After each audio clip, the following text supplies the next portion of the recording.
Untuk membahas lebih lanjut soal adu kuat tim pemenangan masing-masing pasangan calon, sudah bergabung bersama saya di studio Kompas TV ada Mas Aryo Seno Bagaskoro, juru kampanye nasional Ganjar Mahfud, Wakil Ketua Umum Partai Gerindra juga hadir di sini ada Habibur Rahman, dan juga di ruangan virtual ada pengamat politik Direktur Eksekutif Lembaga Survei Indonesia Jayadi Hanan. Sore Mas Jayadi, Pak Habib, terima kasih juga Mas Seno. Sore, terima kasih Pak Habib. Ini seumuran kita nih. Seumuran ya, masih muda ya, saya juga masih muda nih. Sekolah gitu saya yang paling muda dulu deh ke Mas Seno. Mas Seno ini kan kalau yang paling baru ada nama Mbak Yeni masuk ya kemarin sudah menjadi di hari Jumat. Tapi Mas Ganjar bilang itu nggak cukup, harus ada nama Mbak Kofifa, ada juga nama Pak Kang Emil yang ingin juga masuk bersama Mas Ganjar menjadi tim pemenangan. Itu kenapa harus nambah lagi dua nama itu? Ya kita percaya bahwa komunikasi yang baik membangun dream team bangsa Indonesia ke depan itu harus dilakukan dengan komunikasi yang baik dengan banyak pihak, para expert, para pakar. Kalau kita melihat sekarang tidak hanya anak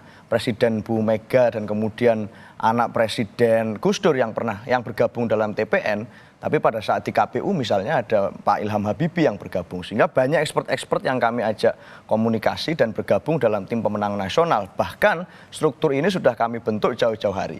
Sebelum kemudian pendaftaran Capres-Cawapres, saya rasa salah satu dari 3 kandidat Capres yang ada yang paling siap menghadapi Pilpres ini dengan tim pemenangannya ya adalah Ganjar Mahfud. Pada saat kemudian kita sudah memiliki Pak Arsyad yang kita kenal betul menjadi idola anak muda, Pak Andika Perkasa, dan kemarin terakhir kita dapat sukungan semangat dengan bergabungnya Mbak Yeni Wahid dengan kami. Terus kemudian apakah nama Mbak Kofifa sama juga Kang Emil jangan-jangan untuk menggoyang juga nih dari koalisi kubu sebelah? Karena kan Pak Habib sebenarnya nama Mbak Kofifa juga ini ada dalam daftar waktu itu menjadi bacawa pres, termasuk juga Kang Emil yang sebenarnya ada kader Partai Golkar, Pak Habib. Ya tentu kita ingin merangkul sebanyak mungkin ya tokoh-tokoh bangsa ini, juga termasuk kaum muda. Karena politik Pak Prabowo, politik Koalisi Indonesia Maju adalah politik merangkul. Bukan hanya Kang Emil, bukan hanya Kofifa, tapi banyak lagi tokoh-tokoh lain. Ya baik di tingkat pusat maupun tingkat daerah, ya di daerah-daerah. Sampai ke kabupaten kota, kita akan rekrut sebanyak mungkin tokoh ya yang merupakan representasi seluas mungkin dari masyarakat. Politik ini kan soal representasi. Kalau ada representasi segmen masyarakat di dalamnya, saya pikir akan lebih baik untuk pertama menyerap aspirasi di masyarakat. Yang kedua tentu saja menggalang dukungan ya. Artinya tidak ingin direbut ya sama tim pemenangan Ganjar Mahfud ya? Ini bukan soal rebut-merebut. Kita ini kan sama-sama menawarkan gagasan. Sebetulnya sama-sama baik ya. Tapi apakah nyamannya di koalisi A, koalisi B, koalisi C, menurut saya nggak ada masalah ya. Kalau toh misalnya ada yang tidak ke koalisi kami ya, itu juga bukan berarti masalah ya. Masih banyak lagi tokoh-tokoh bangsa lain yang bisa kita maksimalkan ya untuk kita ajak bersama berjuang bersama. Kalau Pak Bahlil, Pak Bahlil, siapapun ya termasuk Pak Bahlil ya. Itu udah masuk, Pak Habib. Secara resmi sebetulnya tim kami belum di launching secara resmi. Ya tentu ini kan juga dicocokkan dengan persoalan subjektif masing-masing ya. Apakah mungkin secara formal masuk, apakah akan membackup secara substansi ya kan, ataukah memberikan jaringannya, itu nggak ada masalah. Jadi namanya perjuangan ini kita kayak zaman dulu, Mbak, zaman tahun 45. Ada yang mau ikut secara fisik boleh, ada yang nyumbang nasi bungkus boleh, ya kan? Ada yang mengajak keluarga boleh. Jadi tapi intinya Pak Bahlil itu masuk rencana, partisipasi itu tidak kita batasi dalam bentuk apapun, sekecil apapun ya perannya tentu kita akan tampung. Jadi kalau kembali soal Pak Bahlil, kalau pertanyaannya sesimpel itu saya katakan secara simpel juga. Kami belum launching, tim ini belum di launching. Ya. Tapi ada masuk ya rekomendasi. Makanya kan belum disebut belum launching, ya kan. Nanti kalau begitu clear launching nanti kita sampaikan. Oke, kalau misalnya dari Pak Bahlil ini namanya ada juga nggak sih di tim Ganjar Mahfud sendiri, Mas Seno? Nggak ada kok Pak Bahlil namanya. Artinya pada saat kita menyusun tim ini semua berdasarkan kesukarelaan. Saya bilang tadi kan, yang paling siap kemudian dalam menghadapi ini, struktur timnya yang paling lengkap. Pada saat pendaftaran KPU yang jelas itu sudah ada tim pemenangannya, ya hanya Ganjar Mahfud. Maka kemudian pada saat ada nama-nama yang masuk, pasti kami umumkan itu. Setiap seminggu sekali saat rapat dengan Pak Arsyad misalnya di gedung high-end yang mana dulu pernah menjadi gedung pemenangan di 2019, ini kemudian selalu diumumkan nama-nama yang masuk. Ada orang-orang kredibel di situ, termasuk Bu Khofifah misalnya disebutkan tadi. Saya ini cukup dekat akrab juga dengan putranya Bu Khofifah. Suatu waktu kami waktu itu Mas Ali ini pernah juga ingin menjalin komunikasi dengan Pak Ganjar. Kita jembatani, kita komunikasi dan kemudian itu terjadi dengan sangat enak. Tapi belum confirm ya sekarang ya? Belum confirm tentunya. Kita tentu melihat bagaimana para tokoh ini ingin berkontribusi sejauh mana. Tapi secara mesin, secara struktur, saya yakin kita yang paling siap. Sampai sejauh ini. Sampai sejauh ini. Oke, saya tanyakan ke Mas Jayadi. Mas Jayadi, ini sebenarnya perebutan, kalau dulu kan kemarin itu perebutannya baca Cawapres. Sekarang perebutan nama-nama tim pemenangan. Sebenarnya seberapa efektif sih untuk memperkuat tim pemenangan, untuk memenangkan masing-masing jagoannya sendiri? Apakah ini lebih ke figurnya atau menarik basisnya nih? Ya dua-duanya ya, kalau ada basis. Fungsi tokoh-tokoh yang ditarik ke tim itu memang cukup banyak ya, tergantung orangnya. Yang pertama itu simbolik. Yang kedua itu fungsi endorsement, ya. Yang ketiga itu fungsi kapasitas masing-masing tokoh itu. Yang keempat baru technicalities ya, teknis yang mereka, kapasitas profesional dan teknis yang mereka miliki. Secara simbolik memang setiap paslon ini kan tentu saja pasti ada yang perlu ada lubang-lubang yang harus mereka tutupi lewat masuknya tokoh-tokoh itu. Misalnya pasangan Amin itu kan misalnya nih ya, dari sisi simbol nasionalis dan religius itu simbol nasionalisnya kurang, mungkin mereka memerlukan itu misalnya ya. Kemudian Pak Ganjar dari segi tokoh yang mampu membantu dia memperkuat Jawa Barat itu juga dia perlu misalnya. Atau dari sisi Prabowo misalnya perlu tokoh yang lebih terlihat NU-nya gitu, karena tidak ada kan secara simbol. Artinya ingin menarik figur dan juga basis ya? Ya, jadi simbol, kemudian endorsement, basis, lalu juga expertise yang mereka miliki. Lalu juga itu juga bisa menunjukkan kepada para pemilih ya, apakah mereka semuanya merangkul tidak hanya orang tua tapi juga kaum muda gitu, kelompok dari segala segmen dan sebagainya. Jadi ini banyak fungsi simboliknya, meskipun tentu saja dan semua itu nanti setelah digabung dengan yang lain-lain, ujung-ujungnya seperti kata Bang Habib tadi, ujungnya itu kan fungsi elektoral ya. Mas Jayadi, fungsi elektoralnya yang paling utama. tapi kan yang satu baca pres nih, Amin ini belum mengumumkan juga, atau kira-kira menakar dulu deh siapa tim pemenangannya. Ini kira-kira kenapa? Padahal kan yang pertama kali deklarasi adalah pasangan Amin. Ya tentu ada dinamika masing-masing ya, belum ketemu mungkin, atau mereka masih berpikir ulang gitu. Dugaan saya misalnya ya, tim Amin itu akan berpikir soal bahwa tadi yang saya bilang, Mas Anies sebagai capres lebih menyimbolkan religius modernis gitu, sementara Pak Muhaimin Iskandar lebih menyimbolkan religius tradisionalis. Jadi mereka kekurangan figur nasionalis. Mungkin itu diperlukan, tapi mungkin juga mereka perlu figur yang mewakili perempuan. Makanya misalnya di banyak diskusi itu di media, itu salah satu yang sering disebut untuk menjadi tokoh utama tim pemenangan Amin misalnya itu adalah Pujiastuti misalnya. Jadi ada banyak pertimbangan yang akan diambil. Nah, yang pasti menurut saya semua calon ini pasti seperti kata Bang Habib tadi, tidak mungkin melewatkan satupun tokoh sebesar atau sekecil apapun fungsi tokoh itu, karena pertarungannya kan kompetitif tiga pasangan ini. Jadi pertarungan akan berlangsung man to man marking, inch by inch gitu, every penny counts, sehingga sekecil apapun, sedikit apapun fungsi elektoral yang bisa dibawa oleh seorang tokoh untuk masuk ke tim pemenangan itu pasti akan. Ini seperti strategi bola ya Mas Jayadi ya kalau gitu ya? Ya betul. Jadi tidak bisa hanya fokus di segmen tertentu saja. Misalnya timnya Pak Mas Jayadi, tahan dulu. Saya mau ke Mas Eno dulu bentar. Mas Eno, jadi sebenarnya benar nih, untuk perebutan Jawa Barat dan Jawa Timur dibutuhkan sosok seperti Kang Emil dan juga Bu Khofifah. Khawatir di situ di Jawa Barat dan Jawa Timur tidak akan dimenangkan oleh Ganjar Mahfud. Kita punya keyakinan bahwa pada saat kita bergerak dengan semangat turun ke bawah bersama rakyat, arahan Ibu Ketua Umum kami, saya di PDI Perjuangan, adalah untuk terus turun bersama rakyat. Maka dengan siapapun itu kami bergerak nanti, dengan satu semangat politik yang seperti itu kami yakin kami akan mampu untuk kemudian bergerak bersama rakyat. Nah, yang menarik dari Pak Ridwan Kamil ya, Mbak, ya, ini bukan saya yang kemudian menyampaikan dalam sebuah tayangan statement yang viral beberapa waktu yang lalu, Pak Ridwan Kamil misalnya mengkritisi tentang tokoh yang kemudian kita bicara sekarang tahunnya anak muda segala macam. Ada kemudian Pak Ridwan Kamil menyampaikan ya anak muda boleh kemudian ini tampil sebagai pemimpin. Tapi kan tahu Kang Emil ini kader Golkar yang sudah merapatkan barisan. Hanya ini menarik karena yang menyampaikan Pak Ridwan Kamil, bukan kami yang menyampaikan. Pak Ridwan menyampaikan boleh aja itu anak muda menjadi pemimpin, tapi caranya harus dilihat dong. Dia kemudian itu menggunakan akses orang tua keluarganya enggak. Itu dari Pak Ridwan. Makanya kami merasa ya kalau ini dalam berpolitik ini adalah berbasis kesukarelaan. Kami tidak membatasi. Tapi emang boleh Pak Habib kalau misalnya Kang Emil kader Golkar yang sudah jelas-jelas mendukung Pak Prabowo tapi sikapnya seperti itu? Ya tentu sudah tepat apa yang disampaikan Pak Emil ya. Politik ini kita memberikan akses seluas mungkin ke sebanyak mungkin elemen bangsa, termasuk dan terutama anak muda.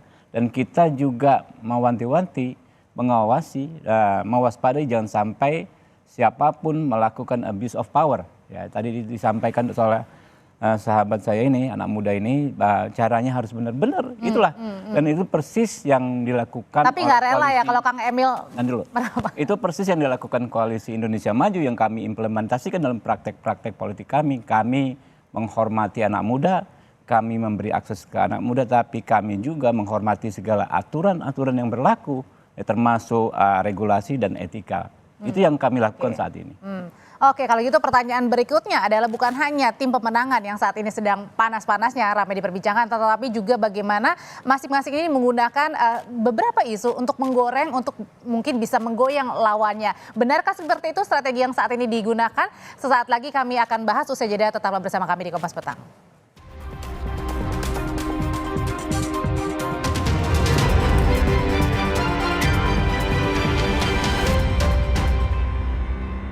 Ketua Tim Kampanye Nasional Prabowo Gibran, Rosan Roslani, saudara mengaku masih menyusun barisan tim kampanye dari berbagai kalangan. Rosan menyebut ada kejutan saat pengumuman jajaran tim kampanye nasional Prabowo Gibran pekan depan. Sementara Putri Presiden keempat Republik Indonesia Abdurrahman Wahid, Yeni Wahid, menetapkan dukungannya pada pasangan calon Ganjar Pranowo dan Mahfud MD di Pilpres 2024. Insya Allah ini akan rampung segera karena kita kan juga ingin menampung tidak hanya dari partai politik tetapi juga dari relawan, kemudian dari unsur-unsur akademis juga, kemudian dan harus mencerminkan juga keanekaragaman kita. Dan insya Allah nanti minggu depan saya umumkan tokoh-tokohnya siapa saja yang gabung di kita, termasuk dari tokoh-tokoh Jatim yang pastinya sudah sangat-sangat dikenal oleh masyarakat dan ini akan menjadi suatu sumber kekuatan kita bersama lagi. Nanti saya umumkan Pak. Pak Rosan akan membuat kejutan nanti minggu depan. Saya mengikuti kata hati yang pertama dan karena ada kedekatan rasa dengan kandidat yang kita dukung. Nanti kami tentu akan berkoordinasi dengan TPN strategi yang terbaik seperti apa. Masing-masing ketua tim pemenangan Prabowo Gibran dan juga Ganjar Mahfud sudah dibentuk ketuanya. Ada nama Mas Andi juga yang masuk ya di Dewan. Dewan kemudian enggak sebagai salah satu strukturnya ya, deputinya ya. Nah tapi kalau nama Mas Erik, ini Mas Erik kemana Pak Habib? Udah lama nih nggak kedengaran nama Mas Erik nih. Ya saya pikir siap ya. Saya bertemu dengan beliau beberapa waktu yang lalu. Beliau katakan siap kalau toh Mas Gibran maju sebagai cawapres. Tapi kalau sekarang ditanya kemana ya saya bukan stafnya Pak Erik ya. Enggak, masalahnya kan Pak Erik ini waktu itu kan salah satu kandidat terkuat dari PAN. Ya tentu juga. Dan kita tentu sangat bersemangat ya memperkuat posisi beliau di tim kampanye ini ya nanti besok. Kita tunggu saja saat diumumkan.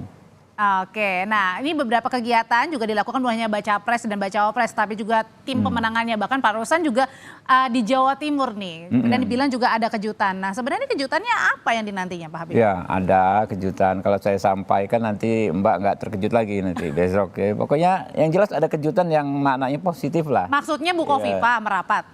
Pokoknya kita tunggu saja. Enggak, karena ke Jawa Timur. Iya, apapun silahkan diartikan sekarang, tapi kepastiannya di hari Senin. Kepastiannya hari Senin, Ya. tim dari Ganjar Mahfud khawatir? Ya enggak juga lah, kalau bicara kejutan sebenarnya anak muda Indonesia semuanya di Sari Sabang sampai Merauke sudah terkejut waktu pengumuman cawapresnya Pak Prabowo beberapa waktu yang lalu. Maksudnya Mas Gibran? Mas Gibran, bagaimana enggak terkejut, wong di situ itu para ketua umum yang kemudian menjadi kandidat cawapres misalnya sebelumnya punya kredibilitas panjang, punya rekam jejak panjang. Tiba-tiba Mas Gibran ini seseorang yang kemudian tidak pernah mengaku bahwa dia ingin untuk menjadi kontestan dalam pemilu 2024 tiba-tiba menjadi wapres. Bagi saya Mbak, kalau pemilu ini bicara tentang representasi kelompok termasuk anak muda misalnya, anak muda Indonesia itu Gen Z-nya, teman-teman saya, seumuran saya, milenial, ini mayoritas adalah Tapi anak kalau muda misalnya yang sampai Bu berproses Kofifa dari diambil? bawah.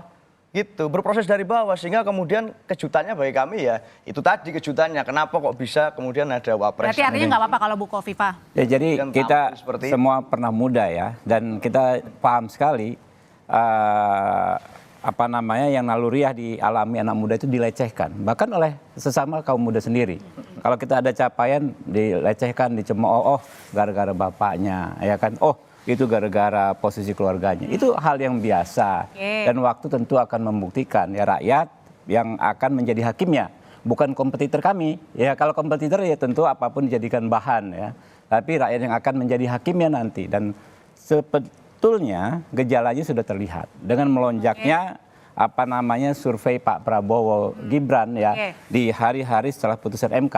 Hampir semua lembaga survei yang signifikan terpercaya menghasilkan hasil yang demikian. Kita tahan dulu Bapak soal baca pres Mas Ya. Gibran ya. Saya mau ke Mas Jaya dulu. Kita konsen dulu ke Bu Kofifa. Nah, nama Bu Kofifa ini kan diperebutkan kedua tim pemenangan ya Mas Jayadi ya. Karena erat juga dengan NU dan juga Jawa Timur. Ini muaranya kira-kira Bu Kofifa akan milih siapa? Kemana? Mungkin kalau Bu Hovifa paling tidak dengar saran Pak Jokowi gitu. Kemungkinan ya, dugaan saya. Jadi karena Pak Jokowi Berarti sekarang di kubu Prabowo, mungkin ya ke Prabowo. Tapi mungkin juga ada kejutan, kalau mau disebut kejutan, sebenarnya nggak ada kejutan sih di tim sebenarnya ya. Di Jawa Timur itu kan gubernurnya Bu Hovifa, wakil gubernurnya kan Mas Emil Dardak itu kan Demokrat. Kalau nggak salah Demokrat kan. Jadi mungkin saja jadi gubernur sama wakil gubernurnya masuk tim Prabowo, mungkin saja gitu. Salah satu wakil anak muda juga. Tapi nggak tahu apa itu yang dimaksud dengan kejutan apa enggak, karena itu mungkin gitu ya. Jadi memang kubu Prabowo di Jawa Timur sangat perlu memperkuat diri. Karena sementara kan sampai survei terakhir itu Prabowo masih ketinggalan dibandingin Ganjar, meskipun mungkin mengejar. Jadi salah satu caranya adalah tidak bisa hanya mengandalkan mantan pemilih Jokowi secara simbol ya, tapi juga harus menggunakan tokoh-tokoh yang memang sangat populer di Jawa Timur seperti Hovifa atau mungkin juga Emil Dardak. Oke, kita balik lagi. Tadi sempat disinggung juga oleh Mas Eno dan juga Pak Habib tentang baca pres Mas Gibran. Emang ini menurut Pak Habib sendiri, apakah isu baca pres Mas Gibran ini terus digoreng dari kubu sebelah untuk menggoyangkan, menaikkan elektoral dari kubu sebelah, menurunkan elektoral dari kubu Prabowo? Itu hal yang biasa, hal yang wajar dan hal yang pasti terjadi. Apapun dinamika di salah satu kubu tentu dijadikan peluru oleh kubu yang lain. Kami nggak keberatan dan kami menghadapi saja dengan senyuman yang seperti ini. Toh pada akhirnya kan kami bisa menjelaskan dengan argumentasi yang jelas, dan rakyat saat ini sudah cerdas ya. Apapun yang keluar terutama dari politisi, tentu orang akan melihat dia ada di mana ya. Nah, sehingga objektivisme itu pasti akan dipegang rekat-rekat oleh rakyat ini ya, dan kami nggak takut ya, kami tidak khawatir karena apa yang diputuskan oleh Pak Prabowo pada ketua umum partai politik ya. Tapi menurut karena kami yang sudah sangat menyerang Pak tepat. Habib bukannya dari tim dari Jadi gini. Tapi Jadi, ada Amin juga. Pak, nanti dulu. Ya apapun. Jadi kami sudah memetakan secara jelas-jelas soal apa namanya sikap masyarakat ya. Banyak memang yang mengkritisi pun ada juga kelompok-kelompok kritis yang idealis yang memang selalu men-challenge apapun isu dari yang bersumber dari kekuasaan ya. Tetapi banyak juga yang mendukung, yang mensupport, yang mensyukuri ya, dan yang sangat gembira dengan keputusan ini, yang melihat substansinya seperti apa. Kita negara hukum, negara beradab ya, di mana kita mengakui bahwa setiap persoalan, setiap persoalan ya kan kita selesaikan pada proses hukum, dan setiap proses hukum itu ada endingnya. Endingnya apa? Adalah putusan. Nah, dan itulah budaya, tradisi yang ada di semua negara yang demokrasi gitu ya. Udah yang nggak sabar nih demokratis. sebelah, kubu sebelah pengen. Jadi bentar dulu ya kan. Jadi menurut kami Habib. nggak ada masalah ya kan. Oke, nggak ada Pada akhirnya masalah ya. masyarakat yang bisa menilai. Oke, Mas Eno. Ya ini menarik sekali, saya mau klarifikasi dulu Pak Habib. Jadi ini bukan masalah syirik atau tidak syirik terhadap pencapaian anak muda lain. Dengan siapapun itu kita mendukung. Masalahnya yang mengkritisi terjadinya kejutan yang saya sebut tadi dengan Wapres Gibran ini tiba-tiba muncul. Sebenarnya bukan banyak dari kelompok kami. Dari kelompok-kelompok masyarakat. Ya lagi-lagi Banyak itu kan yang klaim. kemudian mengkritisi. Ya. Itu yang kemudian kita saksikan saat ini. Saat kemudian setelah deklarasi itu terjadi. Klaim katanya. Mbak Yeni Klaim. kemudian masuk bergabung dengan kami karena panggilan hati nurani. Maka saya rasa itu adalah sebuah cerminan bagaimana sikap seorang Yeni Wahid yang melihat bahwa semacam ini praktek-praktek yang tidak menguntungkan. Mayoritas generasi Z, generasi saya ini adalah generasi yang tidak punya akses privilege semacam itu. Maka pada saat sekarang ditampilkan, ini kan menarik saat tadi Pak Habib menyinggung masalah putusan. Putusan itu dilaksanakan beberapa hari sebelum kemudian deklarasi itu terjadi. Maka ini tidak mungkin kan. Dan tidak hal itu yang mungkin. terus juga dibawa sampai nanti di pemilihan? Ya enggak, ini sebagai salah satu cerminan bahwa kemudian saat ini kalau tadi Pak Habib bicara representasi, malah kemudian tampilnya Mas Gibran. Kita tidak masalah Mas Oke, Gibran itu anaknya baik. siapa, enggak masalah. Yang masalah caranya. Caranya selama ya? ini menolak, Baik. selama ini tidak mengakui. Apakah tidak ada komunikasi Oke. selama ini? Pasti ada lah. Tahan Itu yang dulu. kami rasakan.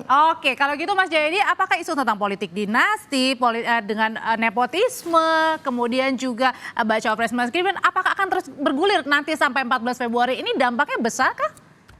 Ya pasti akan terus bergulir karena kan selalu ada isu negatif dan isu positif yang dimunculkan. Bang Habib akan memunculkan isu positif dari Prabowo Gibran, Mas Seno akan memunculkan isu yang negatif. Sebaliknya begitu.